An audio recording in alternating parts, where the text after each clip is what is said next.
굳이 재판장에게 얘기를 해서 내가 한번 신체 접촉하고 싶다, 안아보고 싶다, 이 자리에서 하고 싶다, 예. 꼭 허락하게 해달라. 이게 뭐겠어요? 아. 정진성과 신체 접촉까지 해야 하는 이유는 예. 본인과 당신 나하고 한 배를 탔다. 나하고 당신의 운명은 이제 같다. 그런 것을 암시하기 위한 거 아니겠어요? 다 알고 있지만 신체 접촉을 함으로써 물리적으로 훨씬 더 강한 자극을 줘서 뇌리에 박히게 한다. 수사가 727일 동안 진행이 됐고 376회 압수수색이 있었고요. 6, 70명의 검사가 달라붙어서 수사관은 수백 명입니다. 탈탈 털었고요. 이재명 당대표만 수사 조사한 게 아니죠. 예. 주변 사람들도 다 마찬가지입니다. 예. 본인 입장에서 미안하겠죠. 아, 미안한 마음. 아니, 특검도 3개월밖에 안 합니다. 실제로는. 어떻게 2년 동안 이렇게 탈탈 터는 수사를 그 과정에서 예. 인권 유린이 없을 수가 없죠.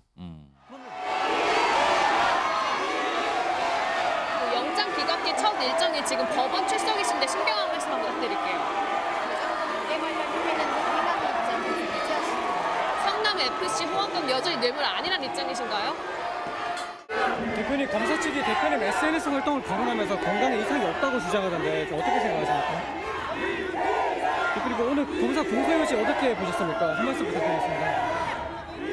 주 2회 재판 가능성 있는데 가능하실지 좀 어떠세요?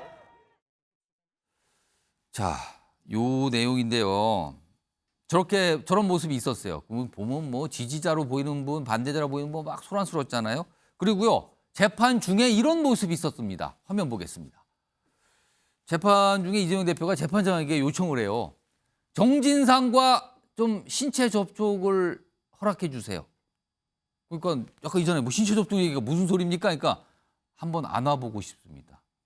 만난 지 오래됐고 만날 수가 없는 상황이라 그러죠. 외부 접견도 안 되고. 그래서 재판 중이라도 잠시 휴정 중이라도 좀 만나서 안아보고 싶다고 이재명 대표가 요청을 한 거예요. 오늘. 다음 화면 보시죠. 그 재판장이 그 요청을 받아줬어요. 그래서 이 모습은 전해진 기사를 언론을 통해서 보도 내용 중을 사파로 좀 저희가 만들었어요. 일단 가서 포옹을 했다 그러죠. 뭐 별 얘기는 안 했대요. 포옹을 하고 또 악수를 한참을 했다 그럽니다. 저렇게. 요거요, 윤석 대변인. 포옹과 악수, 이거 무슨 의미일까요, 이거? 이재명 대표가 재판 중에도 굉장히 그 지지자들 감성을 자극할 수 있는 요소들을 잘 썼어요. 그런데요, 결국은 저게 역효과가 날 겁니다. 사실 이렇게 본인이 재판장한테 좀 신체 접촉 안아주고 싶습니다. 좀 만나게 해주세요. 이게 본인이 얘기하면 이게 다 보도되고 나간다는 거 알 거 아니에요. 알고 했겠죠. 오. 제가 정진상 피고인 입장이라면 굉장히 놀랐을 거예요. 어. 아, 내가 더 재판에서 잘해야 하나? 내가 언론과 접촉했을 때 어떤 얘기를 어떻게 해야 되지? 이런 생각이 들었을 겁니다. 그 뭔가 사인을 줬다고 보시는 겁니까 지금? 그렇게 해석되지 않겠어요? 제가 너무 과도하게 예민하게 반응할지는 몰라도 예. 굳이 재판장에게 얘기를 해서 내가 한번 신체 접촉하고 싶다, 안아보고 싶다, 이 자리에서 하고 싶다, 예. 꼭 허락하게 해달라. 이게 뭐겠어요? 아. 정진성과 신체 접촉까지 해야 하는 이유는 예. 본인과 당신 나하고 한 배를 탔다. 나하고 당신의 운명은 이제 같다. 그런 것을 암시하기 위한 거 아니겠어요? 다 알고 있지만 신체 접촉을 함으로써 물리적으로 훨씬 더 강한 자극을 줘서 뇌리에 박히게 한다. 그거 외에는 저는 더 상상할 수 있는 게 없습니다. 물리적인 자극을 줘서 뇌리에 박히겠다 지금. 우리 같은 배 탄 거 맞지? 이렇게 했다는 거죠. 그 자극은. 네, 바로. 그렇습니다. 오, 뭐 등도 들리겠다는 얘기도 나오고요. 아무튼 포옹을 하고 악수도 한참 하고 등도 들리기고. 근데 뭐 별 얘기는 하지 않았답니다. 자, 박오석 전 의원님. 예. 포옹과 악수, 등을 두드리는 거. 이거 무슨 의미로 봐야 되는 겁니까? 저는 그냥 이재명 대표가 정진상 실장에게 갖는 인간적인 어떤 미안함이나 약간 동병상련인가요? 인간적인 부채감 그런 것의 표현이었을 수 있다고 생각을 해요. 그러니까 정진상 이재명의 관계는 예. 추가로 시그널을 주지 않더라도 정진상 실장이 뭐 이재명 대표의 뜻과는 다르게 재판에서 혹은 다른 어떤 본인의 진술을 번복하거나 그럴 가능성이 없어요. 유동규 씨하고는 전혀 다른 관계입니다. 아, 유동규 또는 이화영 전 부지사하고 좀 약간 다르다, 다른 결이. 관계고 그것 때문에 뭐 예. 물리적 접촉을 통해 가지고 다시 한번 정진상한테 사인을 줬다 이렇게 이해하기보다는 진짜 그런 좀 한번 손 좀 잡아보고 싶었다. 이겁니까? 본인이 그러면? 오랫동안 못 만났고 지금 정진상 실장이 보석 상태이긴 합니다만 예. 접촉 금지를 조건으로 예. 한 보석 상태이기 그랬다고 때문에 만날 수가 없거든요. 그래서 공개된 장소에서 오히려 그런 인간적인 미안함을 표현하고 싶은 이제 그런 발로가 아니었나 생각합니다. 생각하고요. 뭐 그 이상의 여러 가지 해석을 나올 수 있겠지만 굳이 두 사람 사이에는 그런 접촉이나 그런 말이 필요 없는 사이이기 때문에 그런 의미는 아닐 거다 저는 그렇게 이해합니다. 유석 대변인하고 박원석 전 의원이 뭐 완전히 다르게 여긴 동병상련 여기 뭔가 지금 강하게 아까 물리적 뭐 압박 물리적 뭐라 그랬 자극이라고 했어요. 물리적 자극이라고 그러셨어요. 지금요 뭔가를 심어준 거다. 이런 상황에서 오늘 사실은 첫 재판인데 이게 1시간 20분 정도만 진행됐어요. 이제 좀 이재명 대표님 건강 상태니까요. 그래서 그러나서 병원으로 돌아갔는데요. 방송 직전에 들려온 소식이 이재명 대표가 국회의 모습을 보였다고 합니다. 국회로요. 국회입니다. 오늘 무슨 표결을 하기 위해서 갔다 그러죠? 그 모습 영상으로 좀 준비되어 있는 게 있는데 확인해 보겠습니다. 대표님 오늘 표결에 참석하시게 된 계기가 있으신가요? 잠깐 들어가겠습니다. 당무 일정 잠깐 바뀌는 혹시 들어가겠습니다. 언제쯤 하실 계획이 있으신지. 혹시 강성욱 첨장 별도 메시지는 없습니다. 지원자에 좀 나와주실 건가요? 고맙습니다. 그 가결파 징계론도 있는데 혹시 생각이 있으신가요? 좀 부탁드릴게요. 자, 오늘 이재명 대표가 사실은 저거는 예상치 못했죠. 급격하게 공지가 됐었는데 최상병 특검 법안 패스트트랙 지정 투표 오늘 본회의에서 하거든요. 그래서 그 투표를 하기 위해서 갔다 그래요. 자, 이 내용까지 포함해서 이상희 교수님. 아까 포옹과 악수의 의미 등 그리고 오늘 국회를 간 의미 뭐 다 포괄해서 이거 무슨 모습입니까 오늘 이게?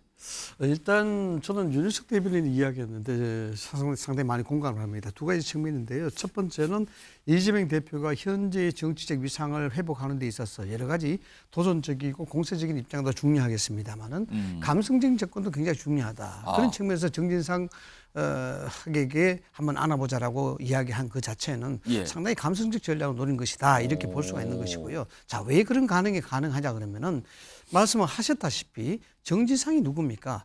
이재명 대표가 본인의 입으로도 정진상 정도는 돼야 측근에 들어간다. 측근 이렇게. 공인이라 그렇죠. 그러죠. 그래서 정진상은 뭐 아시다시피 경선법대를 졸업하고 남한사회주의 동맹에서 위원장으로 활동을 하다가 1995년도에 성남을 올라왔습니다. 그래서 성남 시민단체에서 활동을 했죠. 그때 이재명 대표 만났지 않습니까? 이재명 만나서 이재명 변호사 사무실로 활동했고 성남시장에 당선이 돼서는 정책실장, 도지사는 정책보좌관. 핵심 중에 핵심입니다. 그렇습니다. 복심 중에 복심. 그런데 이런 소위 말해서 재판의 지휘권은 판사가 가지고 있는 것이 당연합니다. 거기서 안게 한들, 안게 하지 않는들 이 모든 것이 재판관의 권한이라고 봐야 되겠죠. 그런데 재판장이 여기서 안아보게 했다는 것은 대단히 부적절하다라고 봐야 됩니다. 그 점을 조금 약간 좀 비판하시네요. 그렇죠. 왜냐 그러면은 정진상은 최고의 핵심 중에 핵심이고 만약에 이 사람이 태도가 돌변한다고 생각을 해보십시오. 만에 하나라도. 그런 과정이 있다 그러면은 이재명 대표는 그야말로 심대한 위기에 빠질 수 있습니다. 그렇기 때문에 신체 접촉이라든가 그 만나지 못하게 하고 면회 자체도 못하게 한 거 아닙니까? 이 법률적으로 그 부분을 떼어놓은 거예요. 그런데 재판장에서 안게 했다는 거죠. 그게 그 말 아니겠습니까? 너와 나는 한편이다. 이런 걸 이야기하는 것 아니겠습니까? 그래서 재판장이 재판의 지휘권 행사하는 재판의 판사가 갖고 있다 하더라도 이런 아직까지 사건이 전개되고 중요한 증언들이 예상되는 그런 상황에서 중요한 핵심 피의자와 이재명 대표가 함께 신체 접촉하는 것은 대단히 좀 부적절하다 이렇게 봐야 된다. 이렇게 볼 수 있는 것이고 그다음에 좀 모순이 되는 게 이번에 검찰이 공소장 소요 시간만 해도 3시간 정도 소요가 된다고 했어요. 그런데 1시간 30분 만에 끝났어요. 그 이유가 뭐냐 그러면은 힘들다는 것 아니겠습니까? 그러니까 뭐 건강상 이유로 보이죠. 근육도 많이 빠지고 상당히 심각한 상황에서 1시간 반만 하자 그랬는데 바로 나와서 지금 국회에 정치 행위를 하시러 간 겁니다. 그러네요. 또 보니까 또. 그 좀 모순이 아니겠습니까? 그러면 본인의 도덕적인 거고 윤리적인 부분을 철저하게 이야기를 해야 되고 거기에 대해서 항변을 하셔야지. 지금 정치에 가서 최상병 특별급압 이게 바로 또 민주당 내의 일사대우를 다시 한번 추스릴 수 있는 중요한 변수가 좀 될 수가 있거든요. 여기에 대해서 본인의 모습을 나타내고 여기에 투표 행위를 들어갔다. 어느 것이 더 중요한 것인지 뭐 이건 대부분 다 짐작하시지 않나 이렇게 봅니다. 자, 김종욱 전 행정관은 뭐 두 가지 모습에 대한 논평을 해 주셨어요. 자, 어떻게 보십니까? 거리가 멀구나 이런 생각을 토론을 하면서 느끼게 되는 친구들이 분명히 이게 있는데 가운데 떨어져 있긴 합니다. 지금 거리상으로는. 떨어져 있어야 되겠구나 생각도 하게 되는데 농담입니다만 저는 기본적으로 이재명 당대표가 초기부터 본인은 무죄라고 얘기를 했었죠. 계속 이 부분과 관련해서. 수사가 727일 동안 진행이 됐고 376회 압수수색이 있었고요. 6, 70명의 검사가 달라붙어서 수사관은 수백 명입니다. 탈탈 털었고요. 이재명 당대표만 수사 조사한 게 아니죠. 예. 주변 사람들도 다 마찬가지입니다. 예. 본인 입장에서 미안하겠죠. 아, 미안한 마음. 특검도 3개월밖에 안 합니다. 실제로는. 어떻게 2년 동안 이렇게 탈탈 터는 수사를 그 과정에서 예. 인권 유린이 없을 수가 없죠.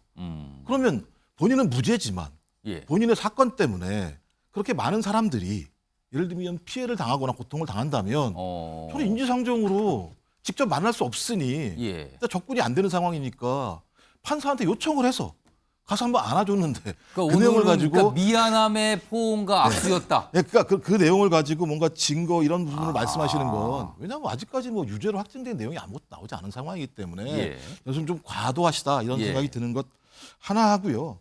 또 하나 이제 앞으로도 아마 또 계속 검찰이 수사한다는 얘기가 있으니까 더 고통을 당할 수도 있겠죠. 이런 분들이 여기에 대한 미안함도 있을 것이고 그 국조 특검 문제는요. 1특검 4국조는 민주당이 가장 중요하게 국민에게 제기했던 약속 중에 하나입니다. 그 중에 하나가 이제 최상병 특검. 최수근 상병 문제인데 해병대 젊은 어떤 장병이 군대에 가가지고 사고를 당했단 말이에요. 그리고 이 문제와 관련해서 박정우 수사단장이 수사를 했는데 대통령실과의 관련성이 있다라는 또 의혹이 분명히 있습니다. 이런 부분에 대해서 저희 여야가 이런 부분에 대해서 풀어나가야 되는데 풀어나갈 수가 없으니까 특검이라는 부분을 패스트트랙에 태운 거잖아요. 전 그런 의미에서 당대표가 제안했던 내용들을 본인 스스로 가서 결자해지하는 측면이 분명히 있기 때문에 저는 정치행위마저도 하지 말아라? 좀 이해가 안 되는데 정치인이 정치행위를 하지 않는 게 말이 되나요? 모든 것이 다 정치행위인 거죠. 그 얘기가 아니잖아요. 아파서 재판을 빨리 끝내달라고 앉아있기 뭐하다고 그렇게 몸 상태가 안 좋은 분이 왜 거기는 갈 수 있었냐는 얘기예요. 그러니까 몸 상태가 모든 재판을 받기도 힘들다는 판단에서 1시간 반도 안 돼서 끝냈는데 거기를 갔다, 국회를. 이건 됩니까라는 거죠. 24일 동안 단식을 하면서도요. 본인이 업무를 같이 수행을 했어요. 예를 들면 재판과 관련해서 재판이 언제 끝날지 모르니 변호인이 적어도 이 사람의 몸 상태가 이런 상황이니 최소한 좀 해주십시오라고 요청할 수 있는 거죠.